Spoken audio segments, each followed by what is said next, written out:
आज का हमारा नया वीडियो है दोस्तों, और वीडियो का शीर्षक है आपकी आत्मा किस लोक से आई है।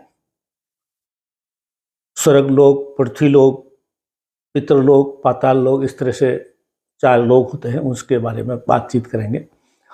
पहले भी अब हमने कुछ ऐसे वीडियो बनाए हैं जो पूर्व जन्म के बारे में है, पुनर्जन्म के बारे में है। तो इसी कैटेगरी के वीडियो है। बहुत से लोगों ने कहा है कि आप इसके ऊपर और वीडियो बनाइए, तो उनकी सबकी और नए दर्शकों की बेहद मांग पर आज हम ये वीडियो प्रस्तुत कर रहे हैं। मैं हूं अमर सिंह चौहान। अमर एस्ट्रोलॉजी में आपका स्वागत है।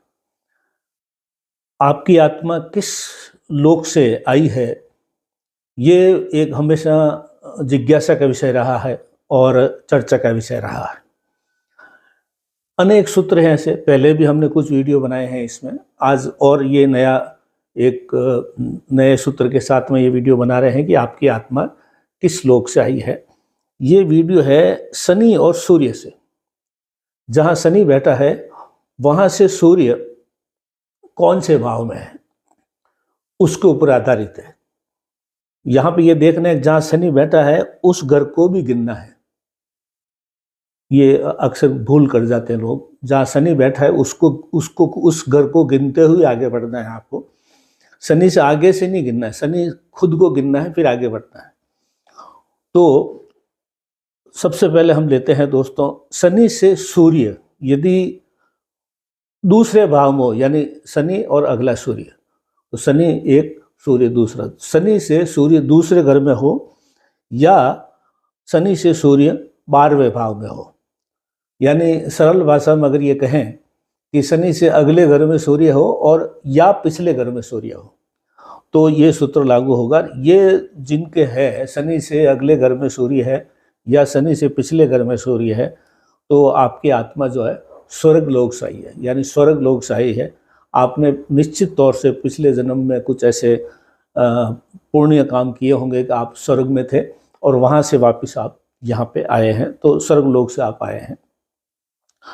और आपको सांसारिक सुख भोगने के लिए और सांसारिक सुख का आनंद और उपभोग प्राप्त करने के लिए आपको का स्वभाव होगा और आपको सांसारिक सुख मिलेंगे भी।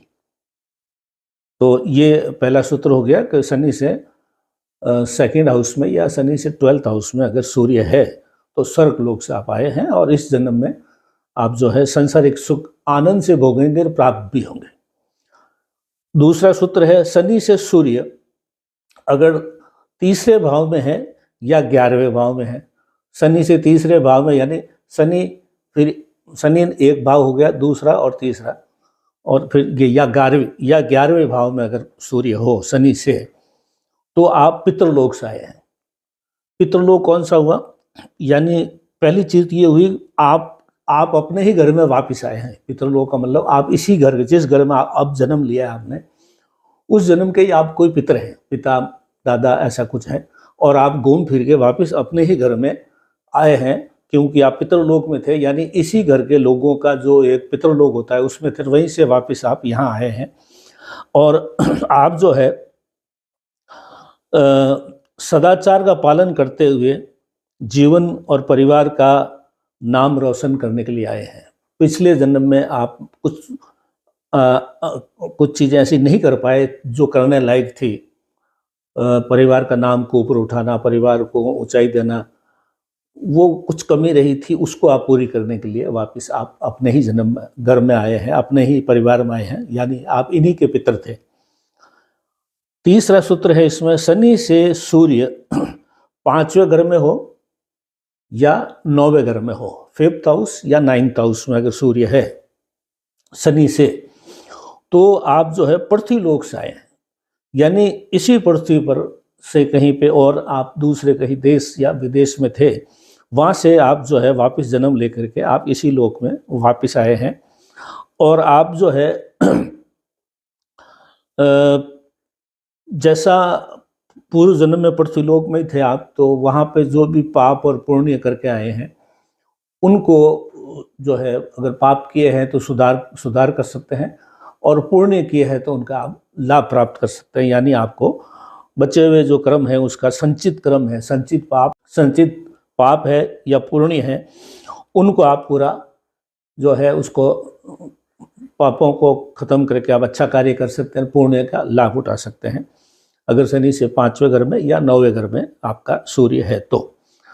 ये तीसरा सूत्र था। चौथा सूत्र है दोस्तों, शनि से 6ठे या 8वें घर में, जहाँ शनि बैठा है वहाँ पे गिनते हुए 6वें घर में या 6th हाउस में या 8th हाउस में अगर आपका सूर्य है तो आप पाताल लोक से आए हैं, यानी पाताल लोक में थे, और भौतिक संपदा, भौतिक सुख, शारीरिक सुख, भौतिक संपदा, यानी भूमि, भवन, वाहन और जो शारीरिक सुख होते हैं आदमी के, उनको प्राप्त करने के लिए आए हैं और आपको ये प्राप्त होंगे भी।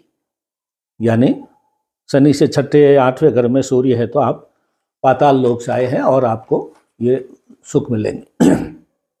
4 सूत्र हो गए ये जो है। अब बच गए 4 भाव और बच गए, जिसको केंद्र भाव बोलते हैं। कुंडली केंद्र में अगर सूर्य से शनि हो, शनि से सूर्य हो, सॉरी, केंद्र में, केंद्र कौन सा होता है? 1, 4, 7, 10। 1 का मतलब शनि के साथ ही सूर्य हो, या शनि से 4थे घर में सूर्य हो, या शनि से 7वें घर में सूर्य हो, यानी सूर्य शनि सामने सामने हो, या शनि से 10वें घर में सूर्य हो, यानी केंद्र में सूर्य, जहाँ शनि बैठा है वहाँ से 7 में बैठा हो, 4 में बैठा हो, 7 में बैठा हो, 10 में बैठा हो, ये केंद्र में अगर ये स्थिति बनती है तो आप मुक्त आत्मा है, आपके ऊपर कोई पुराना पाप पूर्ण बोझ नहीं है। आप मतलब जो है बिल्कुल कोरे कागज की तरह आए हैं, और पूर्व जन्म के अधूरे रह गए कोई काम थे तो उनको आप वापस लिख सकते हैं। बचे हुए काम अगर कोई है तो आप अपने नया कागज लेकर आए और उसके ऊपर आप जो है नए आपके कर्मों के द्वारा अच्छे कर्म लिखने की कोशिश करें, और आपके साथ में न तो पुराने कोई संचित कर्म बचे हुए हैं, न पुराना संचित पाप बचा हुआ है। तो आप जो है अधूरी कोई इच्छा रह गई हो तो ये ज़रूर इस जन्म आपकी पूरी हो जाएगी, और इसी अनुसार आप अपने इस कुंडली को समझें कि आपकी आत्मा जो है किस लोक से आई है। जैसे कि हमने बताया स्वर्ग लोक, पितरलोक, पृथ्वी लोक और पाताल लोक, प्लस 5वां था मुक्त आत्मा लोक। तो इस तरह से हमने सरल भाषा में समझाने की कोशिश की। शनि से सूर्य की दूरी कितनी है उसके अनुसार हमने चर्चा की है दोस्तों। अमर एस्ट्रोलॉजी में आज इतना ही। अगर कोई सूत्र समझ में नहीं आया या आप अपनी कुंडली के अनुसार समझना चाहें तो आप हमारा संपर्क करके विस्तार में चर्चा कर सकते हैं, करवा सकते हैं। आज इतना ही, धन्यवाद।